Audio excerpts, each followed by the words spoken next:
Evangelho segundo João, capítulo 4.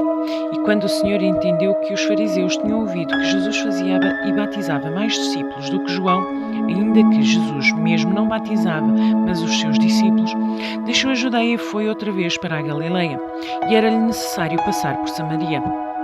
Foi, pois, a uma cidade da Samaria chamada Sicar, junto da herdade que Jacó tinha dado a seu filho José. Estava ali a fonte de Jacó. Jesus, pois, cansado do caminho, assentou-se assim junto da fonte. Era isto quase à hora sexta. Veio uma mulher da Samaria tirar água e disse-lhe: Jesus, deixa-me beber, porque os seus discípulos tinham ido à cidade comprar comida.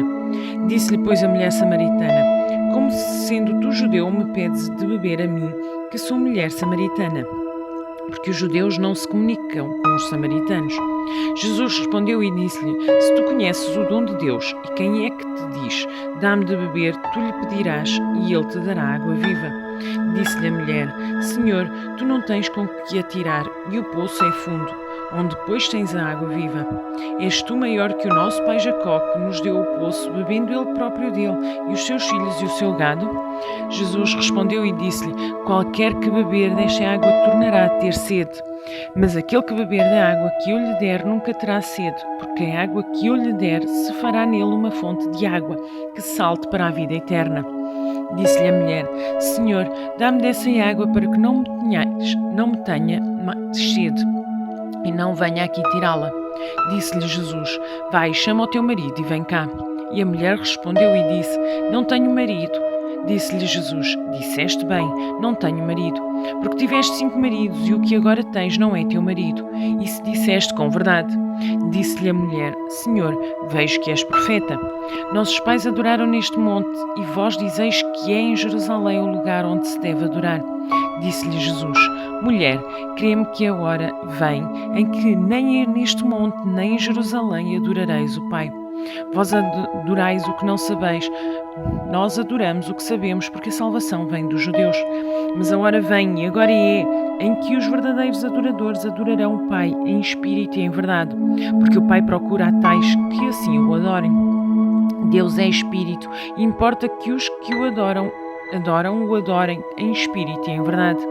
A mulher disse-lhe: eu sei que o Messias, que se chama Cristo, vem. Quando ele vier, nos anunciará tudo. Jesus disse-lhe: eu o sou, eu que falo contigo. E nisto vieram os seus discípulos e maravilharam-se do que estivesse falando com uma mulher. Todavia nenhum lhe disse: que perguntas, ou porque falas com ela? Deixou, pois, a mulher o seu cântaro e foi à cidade, e disse àqueles homens: vinde e vede um homem que me disse tudo quanto tenho feito. Porventura não é este o Cristo? Saíram, pois, da cidade e foram ter com ele. E entretanto, os seus discípulos lhe rogaram, dizendo: Rabi, come. Ele, porém, lhes disse: uma comida tenho por comer que vós não conheceis. Então os discípulos diziam uns aos outros: trouxe-lhe porventura alguém algo de comer? Jesus disse-lhes: a minha comida é fazer a vontade daquele que me enviou e realizar a sua obra. Não dizeis vós que ainda há 4 meses até que venha a ceifa?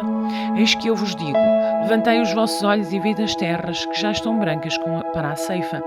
E o que ceifa recebe galardão e ajunta fruto para a vida eterna, para que, assim, o que semeia como o que ceifa, ambos se regozijem. Porque nisto é verdadeiro e ditado que um é o que semeia e o outro o que ceifa.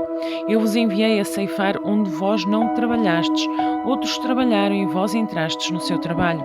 E muitos dos samaritanos daquela cidade creram nele, pela palavra da mulher que testificou: disse-me tudo quanto tenho feito. E depois de ter com ele os samaritanos, rogaram-lhe que ficasse com eles, e ficou ali 2 dias. Muitos mais creram nele por causa da sua palavra. E diziam à mulher: já não é pelo teu dito que nós cremos, porque nós mesmos os temos ouvido, e sabemos que este é verdadeiramente o Cristo, o Salvador do mundo. E 2 dias depois partiu dali e foi para a Galileia, porque Jesus mesmo testificou que um profeta não tem honra na sua própria pátria. Chegando, pois, à Galileia, os galileus o receberam, vistas todas as coisas que fizeram em Jerusalém no dia da festa, porque também eles tinham ido à festa. Segunda vez Foi Jesus a Caná da Galileia, onde da água fizera vinho, e havia ali um oficial do rei, cujo filho estava enfermo em Cafarnaum. Ouvindo este que Jesus vinha da Judeia para a Galileia, foi ter com ele e rogou-lhe que descesse e curasse seu filho, porque já estava à morte. Então Jesus lhe disse: Se não virdes sinais e milagres, não crereis. Disse-lhe o oficial: Senhor, deixa antes que o meu filho morra. Disse-lhe Jesus: Vai, o teu filho vive. E o homem creu na palavra que Jesus lhe disse e partiu. E descendo ele logo, saíram-lhe ao encontro os seus servos e lhe anunciaram, dizendo: O teu filho vive. Perguntou-lhes, pois, a que hora se achara melhor. E disseram-lhe: Ontem às 7 horas a febre o deixou. Entendeu, pois, o pai que era aquela hora a mesma em que Jesus lhe disse: O teu filho vive, e creu ele e toda a sua casa. Jesus novamente fez este segundo milagre quando ia da Judeia para a Galileia.